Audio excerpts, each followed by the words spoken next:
जी, कैसे हो आप सब दोस्तों। आपका स्टूडेंट इंडिया चैनल पर तहे दिल से स्वागत है। यदि इंग्लिश ग्रामर सीखने में बड़ी दिक्कत आती है ना, तो पता है क्या करना है, उस दिक्कत को ऐसे पकड़ो और ऐसे बाहर फेंक दो। क्यों? क्योंकि अब आपको कोई दिक्कत होने वाली है नहीं। इस वीडियो को इस खुशी से देखो कि हाँ भाई, अब तो कोई दिक्कत नहीं होगी। क्यों? क्योंकि डरने की है क्या बात, जब मैं हूँ आपके साथ। बिना देरी के करते हैं शुरुआत और वादा करो कि एंड तक रहोगे मेरे साथ। दोस्तों, इंग्लिश की बात करें तो हमारी सबसे पहली बात कहाँ पे आती है? लेटर्स पे आती है, यानी कि अक्षरों पे आती है। यानी कि अगर इंग्लिश ग्रामर में अक्षर कितने होते हैं, लेटर्स कितने होते हैं? 26 होते हैं। एक बार बस रिपीट कर लेते हैं। ABCDEFGHIJKLMNOPQRSTUVWXYZ अब दोस्तों देखो, ये हमारे अक्षर होते हैं। जब इन अक्षरों को हम जोड़ देते हैं तो हमारे को क्या कहलाते हैं? भाई, ये छोटे बच्चों की बात है। इंग्लिश ग्रामर के अंदर लेटर्स होते हैं। जब हम उन अक्षरों को जोड़ देते हैं तो वो हमारे शब्द बन जाते हैं, और जब हम उन शब्दों को जोड़ देते हैं वो हमारा सेंटेंस बन जाता है। ठीक है, जैसे कि ये मार्कर है तो MARKER मार्कर। यहाँ पे अलग अलग अक्षरों को जब मैंने जोड़ दिया तो हमारा एक शब्द बन गया। ठीक है, ऐसे दोस्तों देखो, मैंने कहा भाई आई एम टीचिंग यू, मैं तुम्हें पढ़ा रही हूँ। ठीक है, ऐसे देखो भाई, टीचिंग हमारा क्या है? अलग अलग अक्षरों के जुड़ने से शब्द बना है। आई हमारा एक अक्षर हो गया, एम हमारा 2 अक्षरों के मिलने से शब्द बन गया, यू हमारा 3 अक्षरों के मिलने से शब्द बन गया। ठीक है, जब दोस्तों मैंने इन शब्दों को जोड़ दिया ना तो हमारा क्या बन गया? सेंटेंस बन गया। तो वर्ड और सेंटेंस हमारे यही होते हैं।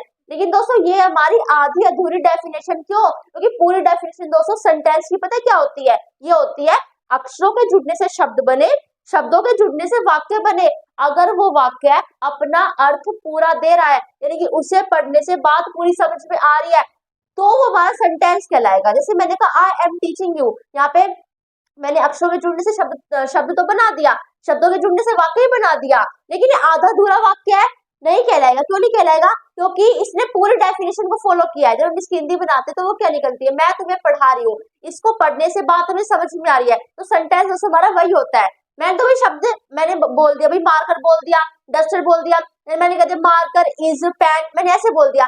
ये हमने शब्दों अक्षरों के जुड़ने से शब्द जुड़ने से वाक्य तो बना दिया, लेकिन इस वाक्य का कुछ अर्थ नहीं है। यानी कि अगर इसकी हिंदी बनाएंगे तो बात समझ में नहीं आ रही। ठीक है, इसलिए सेंटेंस वो होता है जो अपना अर्थ भी प्रकट करे, उसे हम सेंटेंस कहते हैं। ठीक है, अब वोवल की बात करें, वोवल कॉन्सोनेंट क्या होते हैं? तो बस कुछ भी नहीं है। इंग्लिश ग्रामर के अंदर 26 लेटर होते हैं ना, 26 अक्षर होते हैं, उनमें से 5 को उठा के अलग रख दिया और कह दिया भाई ये हमारे वोवल है, यानी कि स्वर है। और उन 5 में से जितने ही बचे यानी कि 21, ठीक है, तो वो क्या कह दिया? कॉन्सोनेंट कह दिया। वोवल दोस्तों हमारे होते हैं AEIOU and consonant except this, यानी कि इन्हें छोड़कर जो भी बचा वो हमारे क्या कहलाएंगे? कॉन्सोनेंट कहलाएंगे। ठीक है, तो देखो यहाँ तक बात होती है हमारी क्लियर। अब हम बात करेंगे आगे। अब दोस्तों सुनो, देखो दोस्तों, दुनिया में हर कोई जो भी इंग्लिश बोलता है, जिसे इंग्लिश बोलनी आती है, वो इंग्लिश बोल रहा है। तो इंग्लिश के अंदर क्या बोलता है? इंग्लिश के सेंटेंसेस बोलता है। जैसे कि सपोज करो, जैसे कि नेताजी भाषण देते हैं, तो कोई इंग्लिश में भाषण दे रहा है, वो इंग्लिश के सेंटेंसेस भी बोल रहा है ना। वो सेंटेंसेस हमारे बने कैसे हैं? अक्षरों के जुड़ने से शब्द बना दिया और शब्दों के जुड़ने से वाक्य बना दिया, और उस वाक्य की जब हिंदी बनाई तो ये बात समझ में आ रही थी, हमने उसको कह दिया सेंटेंस। अब उस सेंटेंस के अंदर जो दोस्तों वर्ड होते हैं, जो शब्द होते हैं, समझ रहे मेरी बात? एक सेंटेंस के अंदर मान लो भाई नेताजी ने जो भी बात कही उसमें से एक सेंटेंस में उठा के ले आई।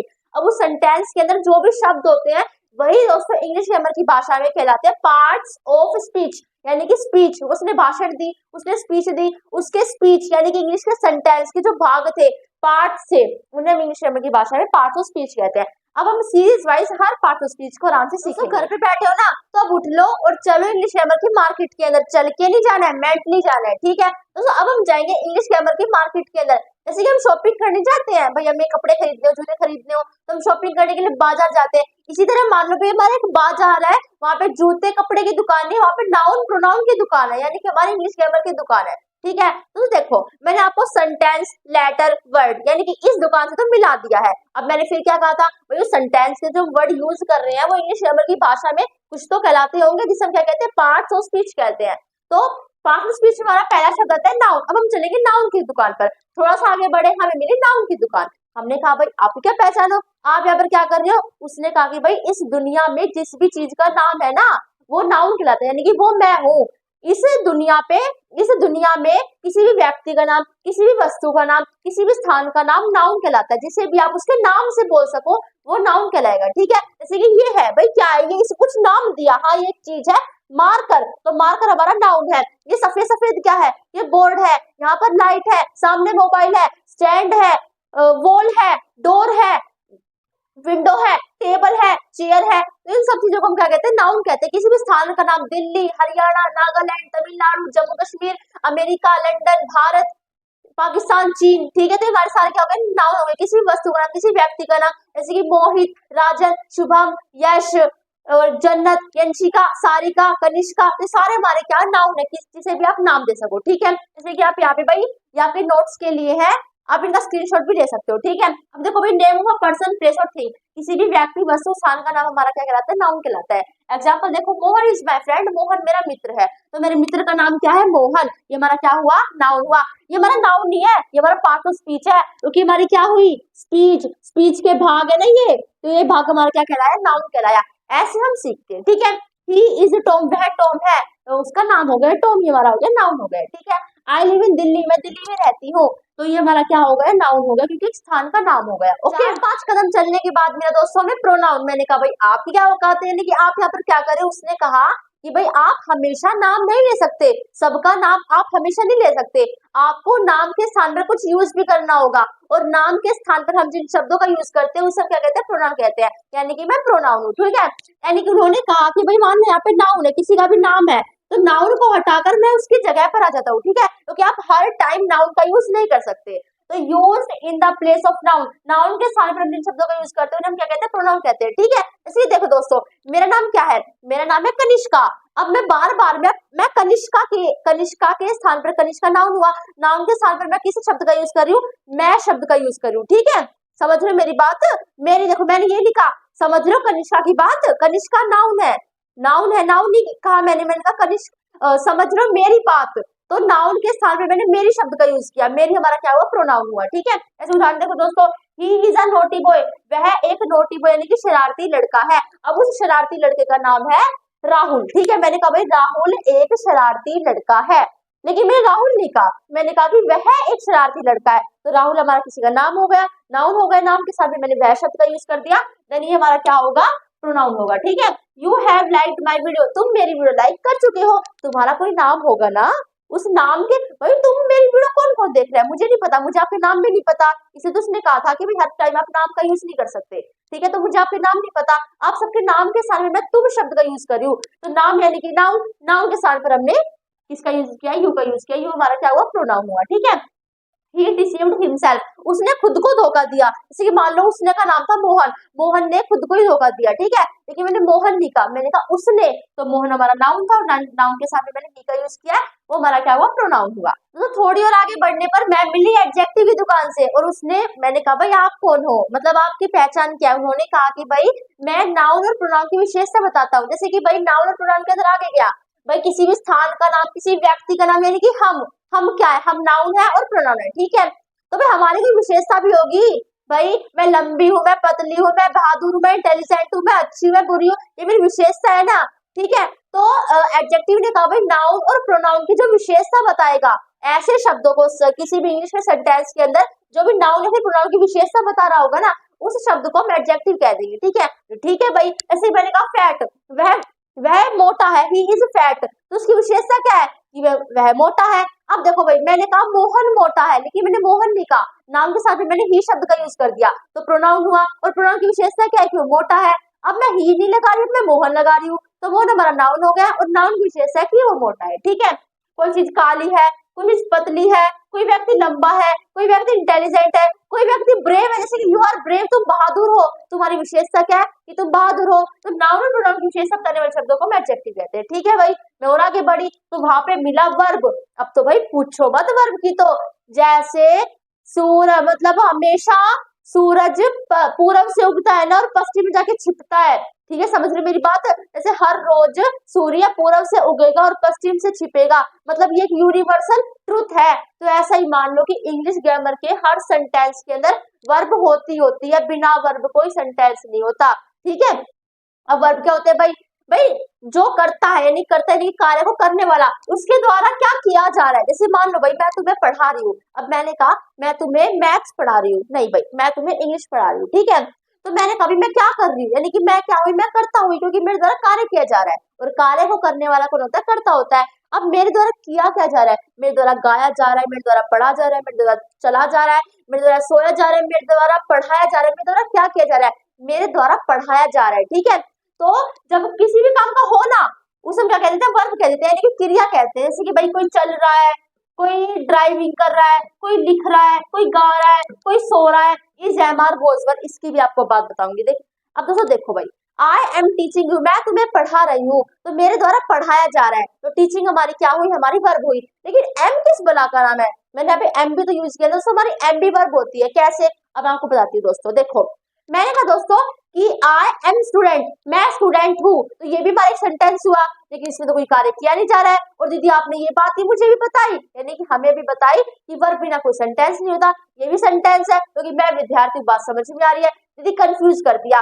कंफ्यूज मत हो, क्योंकि वर्ब केवल किसी भी डूइंग को नहीं बताती, केवल डूइंग यानी कोई कार्य, डू यानी कि किया जा रहा है, इसको नहीं बताती है, ये स्टेट को ही बताती है। जैसे कि आई एम स्टूडेंट, मैं विद्यार्थी हूँ, तो मेरी अवस्था क्या है कि मैं विद्यार्थी हूँ। ठीक है, अगर मैं दोस्तों लगा दूं आई वॉज स्टूडेंट, तो वॉज लगाती मतलब हो जाएगा, इसकी हिंदी निकलेगी मैं विद्यार्थी थी। ठीक है, मैंने ये लगाया भाई आई एम स्टूडेंट, मैं विद्यार्थी हूँ, एम लगाती पता चला कि भाई हाँ प्रेजेंट में मैं विद्यार्थी हूँ, तो एम वॉज किसी की अवस्था को बताते हैं। ऐसे तरह दोस्तों इज एम आर वॉज हमारे क्या कहलाते हैं, वर्ब कहलाते हैं। ठीक है, और आगे बढ़ी मैं, आगे जाके मुझे मिला एडवर्ब। मैंने कभी आप क्या करते हो, उसने कहा भाई मैं क्वालिफाई करता हूँ वर्ब को, एडजेक्टिव को, एडवर्ब को। समझ रहे मेरी बात, पार्ट्स ऑफ स्पीच में नाउन और प्रोनाउन को क्वालिफाई करने के लिए एडजेक्टिव आ गया, फिर एडजेक्टिव को, वर्ब को, और खुद एडवर्ब अपने आप को क्वालिफाई करने के लिए कौन आया, एडवर्ब आया। ठीक है, इसके देखो शब्द में ये वर्ब को क्वालिफाई करता है, एड से एडजेक्टिव हो गया और खुद एडवर्ब हो गया। भाई आप कैसे क्वालिफाई करते हो वर्ब को, वर्ब यानी कि भाई कर्ता द्वारा क्या किया जा रहा है। ठीक है, मैंने कहा भाई मोहन चल रहा है, तो मोहन हमारा कर्ता हुआ, क्यों, क्योंकि वो चलने का कार्य कर रहा है। अब कर्ता द्वारा क्या किया जा रहा है, कर्ता द्वारा चला जा रहा है, यानी कि मोहन वॉक्स, वॉक्स हमारी क्या हुई, वर्ब हुई। ठीक है, लेकिन अब मैं कह रही हूँ कि मोहन वॉक्स स्लोली, यानी कि मोहन धीरे धीरे चल रहा है, तो चलने की विशेषता है कि वो धीरे धीरे हो रहा है। अगर मैं कह दूं मोहन तेज चल रहा है, तो चलने की विशेषता है कि वो तेज हो रहा है। ठीक है, ऐसे हमारे जो एडवर्ब होते हैं किसको क्वालिफाई करते हैं, वर्ब को क्वालिफाई करते हैं। तो स्लोली हमारा वॉक्स यानी कि वर्ब को की विशेषता बता रहे कि वो कार्य धीरे हो रहा है, तो हमारा क्या हुआ, एडवर्ब हुआ। ठीक है, जैसे मैंने दोस्तों कहा कि she is a beautiful girl. ठीक है, तो ब्यूटीफुल गर्ल हमारा भी ये सिंपल हो गया। मैंने कहा she is a very beautiful girl, वह सुंदर लड़की है। ठीक है, मेरी बात को ध्यान से सुनो, मैंने कहा she is a beautiful girl, वह सुंदर लड़की है। भाई यहाँ पे लड़का खड़ा था, यहाँ पे लड़की खड़ी थी, देखती था वो लड़की है, उसे लड़का क्यों नहीं कहा, क्योंकि भाई नाम हमें नाम दे दिया ना, तो गर्ल हमारा क्या हुआ, नाउन हुआ। ठीक है, she is a beautiful girl, वह एक सुंदर लड़की है। लड़की की विशेषता क्या है कि वो सुंदर है, लड़की हमारा क्या है, नाउन है। नाउन की विशेषता कौन बताता है, एडजेक्टिव बताता है, तो ब्यूटीफुल हमारा क्या हुआ, एडजेक्टिव हुआ। अब मैंने थोड़ी देर बाद पता क्या किया, मैंने कहा कि she is a very beautiful girl, यानी कि बहुत सुंदर है, तो ब्यूटीफुल हमारा एडजेक्टिव है, एडजेक्टिव विशेषता है कि वो बहुत है। मैंने कहा वो सुंदर लड़की है, अब कहते हैं बहुत सुंदर लड़की है, तो सुंदर की विशेषता क्या है कि वो बहुत है। अब मैंने कह दिया she is very very beautiful girl, वह बहुत बहुत सुंदर लड़की है, वेरी तो हमारा एडवर्ब हो गया था, क्यों, क्योंकि एडजेक्टिव को क्वालिफाई कर रहा था। ठीक है, समझ मेरी बात, मैंने कहा वेरी वेरी, समझ ध्यान से सुनो। देखो मैंने कहा पहले ब्यूटीफुल गर्ल, तो ब्यूटीफुल हमारा एडजेक्टिव हुआ, फिर मैंने कहा very beautiful girl, very beautiful को क्वालिफाई कर रहा था, ब्यूटीफुल हमारा एडजेक्टिव है, और एडजेक्टिव की जो शब्द आता है उसे हम एडवर्ब कहते हैं, तो वेरी हमारा हुआ एडवर्ब। फिर मैंने कहता वेरी वेरी ब्यूटीफुल गर्ल, बहुत बहुत सुंदर लड़की है, तो बहुत सुंदर लड़की की विशेषता है कि वो और बहुत है। ठीक है, तो पहला हमारा वेरी क्या हुआ, एडवर्ब हुआ। तो ऐसा मेरी समस्या ना, अब आगे बढ़ते थोड़ा सा और आगे बढ़ने पर मैं मिली प्रेपोजिशन से, मेरे साथ आप भी थे, फिर हम सबने पूछा कि भाई प्रेपोजिशन आपकी क्या पहचान है।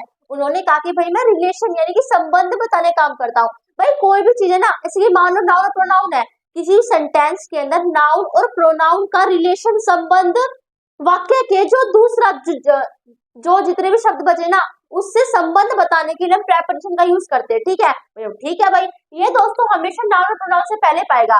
प्रेपोजिशन की पहचान नहीं पता क्या है, अगर आप सेंटेंस के अंदर पहचानना पाओगे, भाई पहचानना है आपको कि प्रेपोजिशन कहाँ पर है, तो हमेशा नाउन और प्रोनाउन से पहले पाएगा। ठीक है, लेकिन एडजेक्टिव भी ऐसे ही होते हैं, एडजेक्टिव हमेशा नाउन और प्रोनाउन से पहले होते हैं, ये भी नाउन प्रोनाउन से पहले होते हैं, बस अंतर इतना है ये विशेषता बताने के लिए आएंगे, ये संबंध बताने के लिए आएंगे, ठीक है। अब देखो दोस्तों, the pen is in the ink pot, जो पेन है वो किस में है, इंक पोर्ट में, कि भाई इंक पोर्ट में हमारा पेन है, ठीक है। तो पेन हमारा देखो भाई, हमने यहाँ पे ink pot, the ink pot हमारा क्या है, नाउन है ना, क्यों है नाउन भाई, किसी वस्तु का नाम हो गया इंक पोर्ट, तो उससे पहले हमारा क्या है, हमारा प्रेपोजिशन है। मैंने कैसे पहचाना, क्योंकि इनकी जो साउंड आ रही हिंदी वो आ रही है में, इंक पोर्ट में पेन है, ठीक है। तो पेन इंक पोर्ट में, उन दोनों चीजों का संबंध इनने बताया है, तो इन हमारा क्या हुआ, प्रेपोजिशन हुआ, okay. Cat is on the chair, जो बिल्ली है वो चेयर पर है, तो बिल्ली चेयर पर है, उन दोनों का रिलेशन ओन ने बताया है, क्योंकि मतलब कैट चेयर, मैं कहती बिल्ली चेयर पर है, तो पर से पता चल रहा है हाँ भाई बिल्ली उसके ऊपर बैठी है, ठीक है। तो ओन हमने क्या बताया भाई, रिलेशन बताया। थोड़ा आगे बढ़े भाई, आगे हमें मिला कन्वेंशन, हमने पूछा भाई आपकी क्या औकात है, भाई औकात की क्या पहचान आपकी, ठीक है। तो उसने कहा भाई प्रेपोजिशन अगर संबंध बताएगा ना, दो चीजों का संबंध बताता है कि हाँ ये इस चीज का, ये इस चीज का है, तो बस मेरा अलग काम है, मान लो एक सेंटेंस वहां पड़ा है, एक सेंटेंस वहां पड़ा है, अगर ये जोड़ना होगा ना तो मुझे बुला लेना, मैं आ जाऊंगा। तो इन्हें कहा गया जॉइनिंग वर्ड्स, यानी कि जोड़ने काम करते हैं। अभी जोड़ते किसे, ये शब्दों को शब्दों से जोड़ेंगे, जैसे बीच में यहाँ पे शब्द आ गया, यहाँ पे शब्द आ गया, ये फ्रेज को फ्रेज से जोड़ेंगे, जैसे फ्रेज यहाँ पे आ गया, फ्रेज यहाँ पे आ गया, बीच में कंजंक्शन आ गया। ये क्लोज को क्लोज से जोड़ेंगे, लेकिन क्लोज क्लोज ऐसे नहीं पाएगा, ठीक है, ऐसे नहीं पाएगा इसमें। ये सेंटेंस को सेंटेंस से जोड़ेंगे। दीदी इंग्लिश ग्रामर पढ़ा रहे हो, ये फ्रेज क्लोज किस बला का नाम है, नहीं है समझ में, अब समझाऊंगी। उससे पहले दोस्तों बिल्कुल मेरी बातों पे ध्यान रखना है, इंग्लिश ग्रामर का पैटर्न बता रही हूँ, पैटर्न भाई किसी को नहीं पता होगा, क्योंकि हमें पता है ना, मैं आपको बताऊंगी। तो दोस्तों इंग्लिश ग्रामर का हमारा पैटर्न होता है सब्जेक्ट, सब्जेक्ट प्लस में वर्ब प्लस में ऑब्जेक्ट, यानी कि कोई भी सेंटेंस इनसे बनता है। अगर हम इंग्लिश का सेंटेंस बनाना है तो पहले हमारा सब्जेक्ट आएगा, फिर हमारा वर्ब आएगा, फिर हमारा ऑब्जेक्ट आएगा। अभी सब्जेक्ट वर्ब ऑब्जेक्ट होता क्या है, सब्जेक्ट यानी कि कर्ता, कार्य को करने वाला सब्जेक्ट कहलाता है, ठीक है। कि सेंटेंस के जो कार्य को करने वाला होगा उसे हम सब्जेक्ट कहते हैं, वो हमेशा पहले आएगा। उसके बाद उसके द्वारा किया क्या जा रहा है, उसके द्वारा चला जा रहा है, खाया जा रहा है, पिया जा रहा है, नचा जा रहा है, गाया जा रहा है, तो वो हमारी क्या होगी, वर्ब होगी। उसकी अवस्था क्या है भाई, उसकी अवस्था है कि वो मतलब टीचर है, उसकी अवस्था क्या है, जो प्रेजेंट में है, पास्ट में, फ्यूचर में है, ठीक है। अवस्था से मैं टीचर बनूंगी, तो मेरी अवस्था क्या है, मैं बनूंगी, मैं टीचर हूँ, मैं टीचर थी, तो अवस्था हो गई ना प्रेजेंट पास्ट फ्यूचर की, तो वो हमारी वर्ब बताता है। ऑब्जेक्ट भाई मैंने कहा मैंने गाना गाया, तो मैं गाने कार्य कर रही हूँ, मैं सब्जेक्ट हो गई, लेकिन मैंने क्या किया है, मैंने मेरे द्वारा गाया जा रहा है, ठीक है, तो गाना क्या हो गया, हमारा वर्ब हो गया। लेकिन मैंने क्या गाया, मैंने भजन गाया, मैंने गाना गाया, मैंने कौन सा गाना गाया, जो भी नाम होगा उसे हम क्या कहते हैं, उसे हम कहते हैं ऑब्जेक्ट कहते हैं, यानी कि कर्म कहते हैं, ठीक है। हमारा पैटर्न दोस्तों हमारा ये होता है। अब पता है इंग्लिश ग्रामर ने क्या किया, इंग्लिश ग्रामर ने कुछ नहीं किया, उसने कहा भाई कि एक छोटी सी चीज बना देते हैं, अगर सेंटेंस में कहीं भी आपको ये दोनों चीज एक साथ मिल जाए, यहाँ पे सब्जेक्ट दिख गया, यहाँ पे वर्ब दिख गया, तो उन दोनों को मिला के कह देना कि हमारा क्लोज है, बस कुछ नहीं है। सब्जेक्ट प्लस वर्ब जहाँ दिख जाए कह देना ये क्लोज है, ठीक है। और जहाँ पे सब्जेक्ट वर्ब ना दिखे उसे कह देना वो क्लोज ना हो। दोस्तों सुनो मेरी बात, जहाँ पे दोस्तों सब्जेक्ट और वर्ब होता है ना, वो हमेशा मीनिंगफुल सेंस देता है, यानी कि क्लोज को जब हम पढ़ते हैं, उसकी हिंदी बनाते हैं, तो हमें ऐसे लगता है कि पूरी बात समझ में आ रही है। क्यों, क्योंकि उसके पास सब्जेक्ट और वर्ब है। फ्रेज की जब हिंदी बनाते हैं तो पूरी बात समझ में नहीं आती, क्यों, क्योंकि उसके पास सब्जेक्ट और वर्ब नहीं है, ठीक है। मैंने कहा एट होम, घर पर, क्या घर पर नहीं आए समझ में। मैंने कहा बर्ड्स फ्लाई, पक्षी उड़ते हैं, बात भी समझ में आ रही है। उड़ने का पक्षी कर रहे हैं, तो बर्ड्स हमारा सब्जेक्ट हो गया, पक्षी द्वारा उड़ा जा रहा है, तो फ्लाई हमारा वर्ब हो गया। सब्जेक्ट प्लस वर्ब हमने क्लोज कर दिया, क्लोज से बात समझ में आ रही है, ठीक है। तो हमारे क्लोजर फ्रेज होते हैं, जोड़ने का कार्य कौन करेगा, कंजंक्शन करेगा। The pen and the marker, भाई मार्कर पेन, मैंने कहा मार्कर और पेन, जोड़ दिया उसे एंड ने, एंड हमारा क्या हुआ, कंजंक्शन हुआ। ही इज ऑनेस्ट, वह ईमानदार है, दो ही इज पुअर, हालांकि वह क्या है, गरीब है। मैंने कहा भाई हालांकि वो गरीब है, जब भी वो क्या है, ईमानदार है, ठीक है। तो वह ईमानदार है जबकि वह गरीब है, इन दोनों बातों को जोड़ने के लिए हमने किसका यूज किया, दो का यूज किया, हालांकि, ठीक है। तो दो हमारा क्या हुआ, कंजंक्शन हुआ, ठीक है। अब यहाँ पे देख सकते हो दोस्तों सब्जेक्ट वर्ब ही इज, उसकी अवस्था क्या है कि वो है में है, यानी कि present, is am are present को दर्शाते हैं, वर्तमान को दर्शाते हैं, सीखेंगे चिंता मत करो, ठीक है। He is poor, subject plus verb, close close को किसने जोड़ दिया, कंजंक्शन ने जोड़ दिया, ओके। तो थोड़ा सा आगे हम बढ़े तो हमारी पता है मुलाकात किससे हुई, हमारी हुई इंटरजेक्शन से। भाई मैंने कहा भाई आप कौन हो, तो उन्होंने कहा भाई हम इंग्लिश में सेंटेंस में कई बार अपने इमोशंस, अपने फीलिंग्स को शो करते हैं, तो उसे हम क्या कहते हैं, इंटरजेक्शन कह देते हैं, ठीक है। जैसे मान लो भाई मैं कह रही हूँ भाई मुझे चोट लग गई, मैं आउच, अब उसे इंग्लिश में बनाएंगे तो आउच हमारा कुछ तो कहलाएगा ना, मैंने सेंटेंस यूज कर दिया आउच, तो कुछ तो हम कहेंगे उसे, तो उसे हमने कहा इंटरजेक्शन, ठीक है। यानी कि हमारे इमोशंस और फीलिंग्स को भी इंटरजेक्शन कहते हैं। ऐसे मैंने कहते ओ ए आए ये चीज हेलो आ उ आउच हेलो, ये हमारे पता क्या होता है, इंटरजेक्शन होते हैं, ठीक है। ऐसे मैंने कहा भाई वाओ यस नो, तो दोस्तों देखो हम कहते हैं कई बार जब स्कूल में अटेंडेंस लगते हैं कहते हैं यस सर, मतलब roll number 1 yes sir, roll number 2 no sir, हम कहते हैं, तो उस टाइम तो हमारी फीलिंग है नहीं, तो यस नो हमारे बिना फीलिंग के भी हो सकते हैं, लेकिन फीलिंग के भी तो हो सकते हैं ना। कई बार हम कहते हैं यस यानी कि हमारी फीलिंग से कह रहे हैं नो मैं काम नहीं करना चाहती, तुम कह रहे नो, एक तुम कहे नो सर, ठीक है। तो यस नो हमारी फीलिंग को भी शो करते हैं, क्योंकि दोस्तों हमारा इंटरजेक्शन। अब बात आती है दोस्तों टेंस पे। टेंस होते क्या है दोस्तों, देखो अभी जाना लेकिन अभी मत जाना, क्यों मत जाना, क्योंकि लिंक डिस्क्रिप्शन के अंदर दे रखी है, बाद में जाना, ये वीडियो पूरी देखने के बाद। टेंस इसको तो ये मान लो कि अगर आपको हिंदी की इंग्लिश बोलनी सीखनी है, इंग्लिश बोलनी सीखनी है, तो टेंसेस ही सीखते हैं, टेंसेस ही दोस्तों आप सीख सकते हो। डेली इंग्लिश वर्ड आप याद कर रहे हो वो अलग बात है, ठीक है, लेकिन टेंसेस हिंदी की इंग्लिश बनाने के लिए tenses is the most important. Tenses क्या है, बहुत ज्यादा इंपोर्टेंट है, ठीक है। अब टेंसेस का काम क्या होता है भाई, कोई काम किस समय में हो रहा है ये बात हमें टेंसेस बताते हैं। जैसे मैं तुम्हें पढ़ा रही हूँ, तो ये काम किस समय में हो रहा है, वर्तमान में हो रहा है। मैं तुम्हें पढ़ा रही थी, ये काम बीत गया। मैं तुम्हें पढ़ाऊंगी, ये काम होगा। तो टेंसेस कोई काम किस समय में हो रहा है वो हमारे टेंसेस बताते हैं। मैंने कहा दोस्तों आई एम टीचिंग यू, मुझे तो कहना है कि मैं तुम्हें पढ़ा रही हूँ, यानी कि वर्तमान, इसलिए मुझे कोई ऐसी वर्ब लगानी जो वर्तमान की है, और वर्तमान की वर्ब क्या होती है, इज एम आर। देखिए मैंने कह दिया आई वॉज टीचिंग यू, भाई वॉज तो पास्ट की वर्ब है, जैसे हम अलग जाते हैं कि भाई कंफ्यूज हो जाते हैं ना, इसलिए दोस्तों हमारे टेंसेस बने। और सेंटेंस को पढ़ के हमें लगता है कि हाँ ये सेंटेंस हमारा वर्तमान का है, ये सेंटेंस हमारा पास्ट यानी कि भूतकाल का है, ये सेंटेंस हमारा फ्यूचर यानी कि आगे का है। टेंस के दोस्तों हमारे 3 टाइप्स होते हैं, present tense, past tense, future tense. Present tense यानी कि जो कार्य वर्तमान में अब चल रहा है, ठीक है, अब फिलहाल जो जो कार्य कर रहे हैं उसे प्रेजेंट टेंस कहते हैं। पास्ट जो काम बीत गया, और फ्यूचर जो अभी आएगा। ओके, अब आगे देखो दोस्तों आर्टिकल क्या होते हैं। तो दोस्तों देखो अभी तक आपने जितना मेरे से पढ़ा है ना, उसमें आपने एग्जांपल में ए एंड द ये चीज लगी देखी होंगी, तो वो तो है, तो सेंटेंस की पार्ट सेंटेंस के भाग में आ रहे हैं ना, तो इनका मतलब क्या होता है। तो देखो आर्टिकल नाउन या प्रोनाउन से पहले आकर ये बात बताते हैं कि वो एक है या फिर विशेष है। समझ रहे मेरी बात, आर्टिकल आएंगे नाउन और प्रोनाउन से पहले नहीं आएंगे। पहली बात तो आर्टिकल हमेशा नाउन और प्रोनाउन के लिए आते हैं, नाउन और प्रोनाउन से पहले हम नहीं कह सकते, नाउन या प्रोनाउन के लिए आएंगे और ये बताएंगे कि वो एक है या फिर विशेष है, ठीक है। अब देखो दोस्तों हमारे आर्टिकल 3 होते हैं, a and the. A an तो हमारे एक के लिए आएगा यानी कि singular countable noun. A an दोस्तों हमेशा उसके साथ आएगा ऐसी चीज, ऐसा नाउन जिसे हम गिन सके और वो एक है, तब हम ए एन का यूज करेंगे। और दा का यूज किसी विशेष चीज के लिए, जैसे द ताजमहल, गंगा, किसी भी प्रसिद्ध माउंटेन का नाम, किसी प्रसिद्ध चीज के नाम किसका यूज करेंगे, दा का यूज करेंगे। अब पता आप क्या सोचोगे, दीदी जो विशेष है यानी कि मुकेश अंबानी, कैटरीना कैफ, सलमान खान, शाहरुख खान, नहीं ये है तो सिंपल नाम ही ना हमारी तरह, ये वैसे विशेष है, हम यहाँ पे इंग्लिश ग्रामर की बात करें, ठीक है।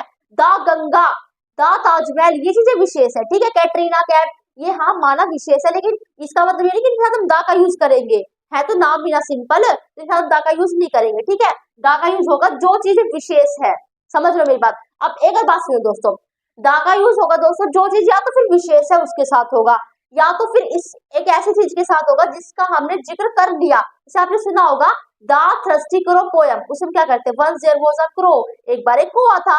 कुआं कोई विशेष थोड़ी ना है, लेकिन फिर भी हम कहते हैं the crow was very thirsty, यानी कि जो कुआं था वो बहुत प्यासा था, मैंने दा का यूज कर दिया, जबकि क्रो तो कोई मतलब कोई विशेष बात नहीं है। यहाँ पे मैंने विशेष क्यों बता दिया, क्योंकि मैंने कोए की पहले बातचीत कर ली, कोए के बारे में थोड़ी सी इंफॉर्मेशन दे दी कि एक बार एक कुआं था, वह कुआं प्यासा था, ठीक है। तो या तो फिर दा विशेष चीजों के लिए है, जैसे कि दा गंगा, गंगा की बेशक बात पहले बात बेशक उसका पहले जिक्र मत करो, लेकिन वो विशेष हो गया ना।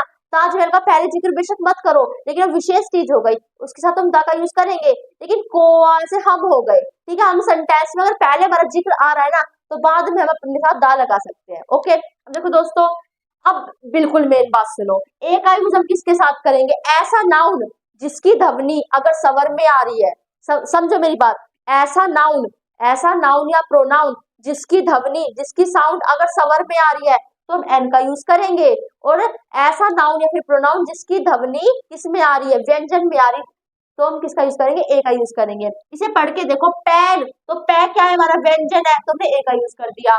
यहाँ पे एच हमारा कॉन्सोनेंट है, और पता है कि कई बार क्या सोचते हैं भाई आज एच कॉन्सोनेंट हो गया तो हम यहाँ पे किस ए का यूज कर लेंगे, क्योंकि कॉन्सोनेंट हो गया। मैंने आपको बताया कॉन्सोनेंट के साथ ए का यूज करेंगे। मैंने कहा भाई कॉन्सोनेंट की अगर ध्वनि आ रही हो तो हम ए का यूज करेंगे। यहाँ पे देखो कॉन्सोनेंट की ध्वनि आ रही थी पैन, पै, ठीक है, तो मैंने ए का यूज किया। लेकिन इसकी ध्वनि बोलो ओ नेस्ट, देखो ओ नेस्ट यानी कि ए की ध्वनि आई, ए यानी कि ए यानी कि सवर, सवर की ध्वनि आई, तो मैंने एन का यूज किया। गंगा मेन हो गया, मैंने ता का यूज किया। अब बॉयज में देखो क्या आएगा, भाई देखो सोचोगे बॉयज यानी कि बै से बॉयज यानी कि हम यहाँ पे ए का यूज कर लेंगे, लेकिन नहीं, यहाँ पे ए नहीं आएगा। अब मेरे पास सुनो क्यों नहीं आएगा, मैंने आपको क्या कहा था कि ए और एन का यूज हम एक के लिए करते हैं। यहाँ पे बॉयज यानी कि बहुत सारे लड़कों की बात हो रही है, ए और एन का यूज नहीं होगा। दाका मैंने क्या कहा था, या तो फिर विशेष चीज के साथ होगा या तो फिर इनके साथ भी हो सकता है, लेकिन उसका पहले जिक्र किया गया हो। यहाँ पे बॉयज का जिक्र ही नहीं किया, बस सीधा ही लिख दिया मैंने बॉयज, तो दाका भी नहीं कर सकते, तो क्या आएगा इसमें, इसमें कुछ नहीं आएगा, जीरो आर्टिकल, कोई आर्टिकल नहीं आएगा। ठीक है, तो आशा करते हैं यहाँ तक समझ में आया होगा। एंड अब हम आगे बढ़ते, बहुत कुछ सीखने वाले भी। तो दोस्तों यहाँ तक थी दोस्तों हमारी पार्ट्स ऑफ स्पीच की बात, केवल टेंसेस को और आर्टिकल को छोड़कर मैंने अभी तक जितने पढ़ाए ना वो सारे हमारे क्या है, पार्ट्स ऑफ स्पीच थे। ठीक है, अब है नरेशन की बात। ये क्या चीज होती है, हम गए नरेशन की दुकान पे, उन्होंने कहा भाई कि भाई मान लो किसी की बात को जब आप किसी और से दो तरीकों से बताते हो ना, किसी और की बात को आप मान लो भाई मेरे से किसी ने बात कही, मैं आया आपके पास, मैंने वो आपको बात बताई दो तरीके से, तो उसे हम क्या कहते हैं, नरेशन कहते हैं। तो चुगली करने का केस हमारे इसमें चलता है। ठीक है, अब इसे देखो भाई, सोनू ने मोनू से एक बात कही और मोनू ने जाकर चीनू से कहा। ठीक है, और क्या कहा भाई, सोनू ने मोनू से एक बात कही, मैं गाड़ी चला रहा हूँ। ठीक है, मोनू भागा भागा गया, 2 घंटे बाद भाई 4 बजे बात कही, 2 घंटे बाद मोनू पहुंचा चीनू के पास। उसने ये जो सोनू ने जो बात कही थी ना उससे, ये बात उसने चीनू को बताई। अब बताई कैसे कि भाई उस भाई गया, यहाँ पे मोनू खड़ा है, यहाँ पे चीनू खड़ा है। मोनू ने चीनू से कहा कि सोनू ने मुझसे कहा मैं गाड़ी चला रहा हूँ। Sonu said to me I am driving the car. तो इसके अंदर क्या हुआ कि मोनू ने जब चीनू को बात बताई ना, तो बात वो ऐसी बता दी कि सोनू के शब्दों को एज इट इज रख दिया कि सोनू ने मुझसे कहा मैं गाड़ी चला रहा हूँ। ठीक है, और दूसरा उसने इस तरीके से बताई कि सोनू ने मुझसे कहा कि वह गाड़ी चला रहा है। वह है तो हमारा सोनू ही ना, बस अंतर इतना है कि बात को 2 तरीकों से बता दिया। पहले तरीके में तो उसकी बातों को डायरेक्ट जो उसने बात कही थी वैसे रख दिया, और दूसरे में थोड़े से मैं को उठा के वह लगा दिया, ऐसे हमने चेंज कर दिया। ठीक है, जब हम 2 तरीकों से बात कहते हैं उसे हम क्या कहते हैं, नरेशन कहते हैं। ठीक है, अब देखो बताया था आपको इज एम आर प्रेजेंट को शो करते हैं। यहाँ पे मैंने वॉज वर्ब लगा दिया, क्यों, क्योंकि 4 बजे की बात थी, 6 बजे जाकर हम किसी को बात बता रहे हैं, बात तो हम भूतकाल यानी कि पास्ट ही बता रहे हैं ना, तो हमेशा प्रेजेंट को पास्ट में चेंज करते हैं। ठीक है, ये डायरेक्टली बात रख दी, हम कहते हैं डायरेक्ट स्पीच। ये इनडायरेक्टली रख दी, यानी कि भाई उसके डायरेक्ट शब्दों को नहीं रखा, तो इनडायरेक्ट स्पीच कह दिया। जो ये होते हैं हमारे कोमा, इनवर्टेड कोमा, इसके अंदर जो ये हमारा होता है भाई से हम, ये होता है हमारा रिपोर्टिंग वर्ब कहते हैं, इसे हम रिपोर्टेड स्पीच कहते हैं। वो तो नरेशन में सीख लेंगे। ठीक है, मेन टॉपिक कहानी क्या है इसके अंदर की वो सीख रहे हैं हम। वो इस यानी कि आवाज, आवाज नहीं है दोस्तों, ये वो वाली वॉइस नहीं है हमारी, जब गाने वाली वॉइस है वो नहीं है, ये हमारी इंग्लिश ग्रामर वाली वॉइस। अब पहुंच गए भाई हम थोड़ा सा आगे खिसके और मिले में वॉइस की दुकान। वॉइस नरेशन में दोस्तों बहुत अंतर होता है, लेकिन थोड़ा बहुत अंतर होता है। अब वो अंतर मत देखो भाई, नरेशन का तो मैंने आपको बता दिया। वॉइस में पता है क्या होता है, एक बात को हम दूसरे तरीके से भी कह सकते हैं, लेकिन इसमें थोड़ा सा अंतर हो जाता है। वो होता क्या है, देखो भाई हम क्या मानते हैं कि इंग्लिश का पैटर्न होता है सब्जेक्ट वर्ब ऑब्जेक्ट, यानी कि सब्जेक्ट हमेशा इंग्लिश ग्रामर के अंदर पहले होता है, लेकिन वॉइस कहता है इंसानियत के नाते थोड़ी सी इंसानियत दिखाता है, और ऐसे कहता है भाई ऑब्जेक्ट भी तो मेन है ना, भाई ऑब्जेक्ट भी मेन है, तो ऑब्जेक्ट को सब्जेक्ट की जगह पर रख देता है और सब्जेक्ट को ऑब्जेक्ट की जगह पर रख देता है, केवल इंसानियत के नाते, और इसी को वॉइस कह देते हैं। ठीक है, ऐसे यहाँ पर आप देख सकते हो भाई, मैंने कहा यू राइट अ लेटर, तुमने एक पत्र लिखा, लेकिन अब मैं कह दूं कि पत्र लिखा गया तुम्हारे द्वारा, बात तो एक ही हो गई ना। मैंने कहा तुमने एक पत्र लिखा, अब मैंने कहा पत्र लिखा गया तुम्हारे द्वारा, दोनों बात एक ही है, लेकिन अब मैंने उसमें अब अंतर क्या कर दिया, पहला जो मैंने वाक्य बोला था उसमें मैंने तुमने पहले रखा, और दूसरे वाक्य में मैंने पत्र को पहले लिखा। ठीक है, बस इसमें यही अंतर होता है। भाई यू राइट अ लेटर, तुमने क्या लिखा, एक पत्र लिखा, तो ए लेटर हमारा हो गया ऑब्जेक्ट, तुम्हारा किया क्या जा रहा है, लिखा जा रहा है, तुम्हारी वर्ब हो गई, यू हमारा हो गया सब्जेक्ट। ठीक है, वो इसमें क्या होता है कि भाई काम तो हमारा यू ही कर रहा होगा, बस थोड़ी इंसानियत के नाते आ लेटर को आगे कर देंगे, ऑब्जेक्ट आगे कर देते हैं और सब्जेक्ट को पीछे कर देते हैं। ठीक है, a letter is written by you. ठीक है, हमने यहाँ पे इसको पीछे कर दिया। ठीक है, तो सब्जेक्ट का ऑब्जेक्ट बन जाता है और ऑब्जेक्ट का सब्जेक्ट बन जाता है। अब ये पूरी इन्फॉर्मेशन नहीं है, कभी बनाने लग जाओ, या तो बस मैं आपको कहानी सिखा रही हूँ, वरना आपको वॉइस नरेशन सीरीज में मतलब अच्छे से खुल के तो देख लेंगे, ठीक है। तो ऐसे अब बस इंग्लिश ग्रामर की भाषा में वॉइस में इसको हम कह देते हैं एक्टिव वॉइस और इसे हम कह देते हैं पासिव वॉइस। क्यों? क्योंकि एक्टिव है, इसमें सब्जेक्ट पहले ही है, एक्टिव है ना ये, मतलब अपना एक्टिव है, ये पासिव है, यानी कि बेसिक सब्जेक्ट लास्ट में आ गया, ठीक है। तो इसे हम कहते हैं वॉइस। अब आगे बढ़ी, मतलब इतनी बड़ी भाई बाजार की तो बात क्या थी, बहुत बड़ा बाजार था। आगे बड़ी बाजार में फिर मुझे मिला पंक्चुएशन। अब पंक्चुएशन ने कहा कि भाई मैं पता है क्या करता हूँ,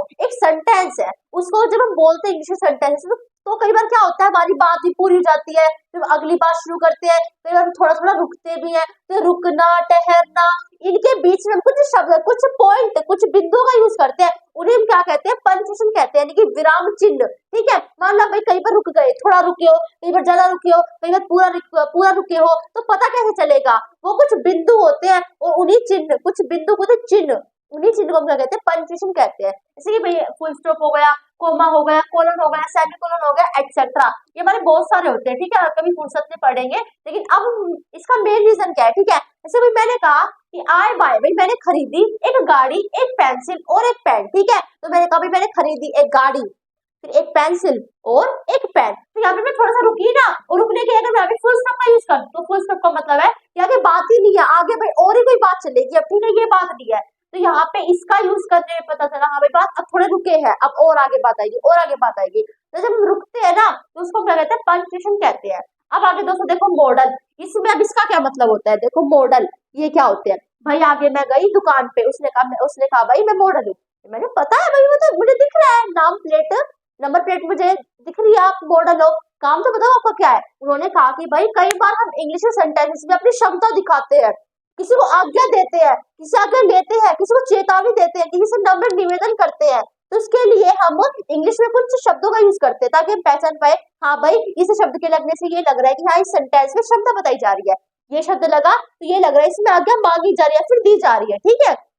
ये शब्द लगा इसका मतलब है कि चेतावनी दी जा रही है। तो फिर जैसे शब्द आए जिन्हें हमने क्या कहा, मॉडल कहा। तो मॉडल हमारे 13 होते हैं जो हमारे मूड को बताते हैं, या फिर वो हमारे मूड कैसे कैसे हो सकते हैं, आज्ञा देना, आदेश देना, सलाह देना, पोलाइट रिक्वेस्ट, लेकिन नम्र निवेदन करना, किसी रिक्वेस्ट करना, किसी की क्षमता को देखना, किसी को चेतावनी देना, एक्सेट्रा, ये हमारे मूड होते हैं और इन्हीं मूड को मॉडल कहते हैं। भाई ऑर्डर के लिए कौन सा आना चाहिए, इसके लिए कौन सा आना चाहिए, ऐसे हमारे कुछ मॉडल्स के कुछ शब्द आए, उन शब्दों को हम यूज करेंगे और उन शब्दों को यूज करने से पता चलेगा कि हाँ भाई इसमें क्षमता बताई जा रही है, इससे परमिशन दी जा रही है, यानी कि आज्ञा दी जा, आदेश दिया जा रहा है, आगे दी जा रही है, अनुमति दी जा रही है, ओके।